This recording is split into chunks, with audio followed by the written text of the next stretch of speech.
കുറേ ട്രാവൽ ചെയ്തിട്ട് എന്താ പറ്റുക അറിയില്ല, റിസ്റ്റ് അടിച്ചു പോയി. ഈ ഒരു പൊസിഷൻ എനിക്ക് എങ്ങോട്ടും അനക്കാൻ പറ്റുന്നില്ല. പക്ഷെ എനിക്ക് എങ്ങനെയാണ് ഈ വണ്ടി ഞാൻ വർക്ക്ഷോപ്പ് വരെ എത്തിക്കാൻ പോകണമെന്ന് എനിക്ക് യാതൊരു പിടുത്തമില്ല. സോ ലെറ്റ്സ് ഗോ, വർക്ക്ഷോപ്പിൽ പോവാം.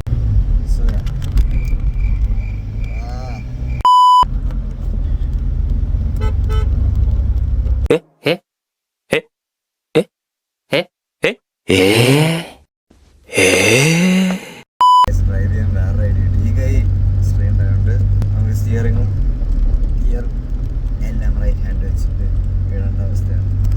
ഈ റെസ്റ്റിന് ഒരു മൂവ്മെൻറ്റും ഇല്ല. എന്താ സംബന്ധിച്ച് എനിക്കൊരു പിടുത്തമില്ല. എന്തൊരു വിധി അത്. അങ്ങനെ കഷ്ടപ്പെട്ട് ബുദ്ധിമുട്ടി വണ്ടി ഇതാ അങ്ങോട്ടേക്ക് എത്തിച്ചിട്ടുണ്ട്. ഇനി ഓട്ടോ അങ്ങനെ വിളിച്ച് തിരിച്ചു വേണം. കാരണം എനിക്ക് വയ്യ ഇവിടെ വാഷ് തീരുന്നവരെ വെയിറ്റ് ചെയ്യാൻ. അയ്യോ. So guys, let's go.